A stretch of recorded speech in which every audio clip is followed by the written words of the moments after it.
Most a Bakolnaki pataknál vagyunk, és amit látjátok, ebben nincsen se víz, de még sár sem. Teljesen kiszáradt az egész. A környező állatok nem tudnak sehonnan inni. Most a természetvédelmi területünkön vagyunk, egy tölgyesben. Cserék azok még egész jól bírják, viszont a tölgyfák, nézzétek csak, elkezdett száradni a levelük. Sőt, ennek a kis fának már a csúcsa is elszáradt. A nem őshonos fenyők bírják a legkevésbé, ők már évekkel ezelőtt elkezdtek száradni. A nem túl mély gyökérzettel rendelkező lágyszárúak bírják talán a legkevésbé. Ez itt a csalán, legalábbis volt, amíg el nem száradt. De ami legdurvább, amit eddig talán még sosem láttam, hogy itt az akácosban az összes bodza elszáradt. Egyetlen zöld levél nincs rajtuk. Hasonlóan jártak a futónövények is, mint ez a komló. Azt hiszem, hogy ilyen helyzetben, amikor több kilométeres távolságban már nincsen víz, nem tehetünk más, mint hogy vizet helyezünk ki az állatoknak. Ezek általában másfél-két nap alatt ki szoktak ülni. Most nézzünk szét egy kicsit a réten. Vannak fajok, amelyek jobban bírják a szárazságot, mint például a réti imola. És hát vannak, amelyek nem annyira, mint a cickafark, ami szinte hát virágzó állapotban szárad el. Itt van például ez a tejoltó galaj, ő is elég jól néz ki. És van itt még egy kis virágzó kis ezerjófű, hát neki nem sok jövőt jósolok idén, nem hiszem, hogy magot tud termelni. Az örménygyökér, ami elvileg egy nedvességkedvelő növény, eléggé szenved ebben a helyzetben. Az év legnagyobb vesztese talán nálunk ez a seprűzanót. Teljesen vége. Nézzük meg, mi a helyzet a másik rezervátumban. Ez a magas kör is itt, és nem meglepő módon mellette ez a tölgy is jól bírja a szárazságot. A szilfák azonban már dobják le a levelüket, hogy a szilvák sem bírják annyira jól. Fent a gyepszinten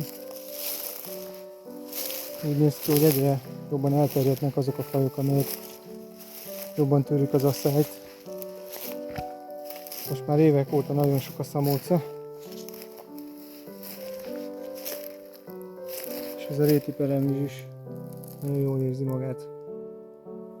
Az asszálynak talán egyetlen előnye, hogy egyes inváziós fajok kezdenek visszaszorulni a szárazabb helyekről. Ilyen az aranyvessző. Amit itt láttok, ez is kanadai aranyvessző, de egy szárazabb helyen.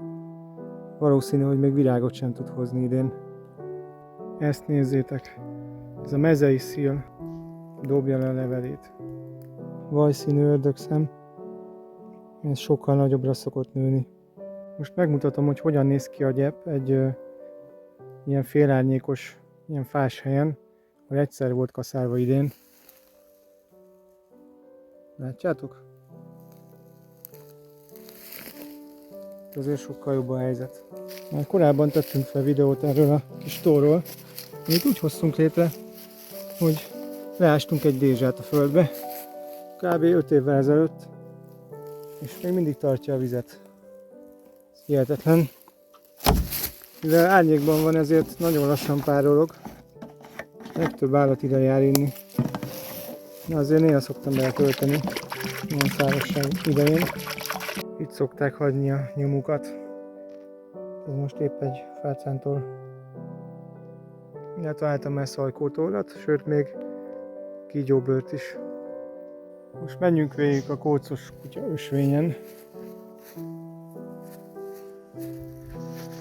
Látjátok, az akácok dobják le a levelüket, sárgul.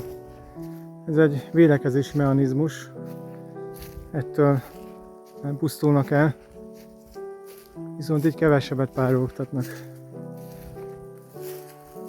Alattunk a zavar, olyan, mint hogyha ősz lenne. Még a Mirabolán szilva is sárgul. Elszáradt a szeder, ami hát nem szokott elszáradni. Ez a körtefa, ez az állatoknak a kedvence. Most potyog a körte, és alatta szoktak rákcsálni. Őzek, borzok is, rókák. Két idős körtefa. Ez az alsó, ez egész jól érzi magát még.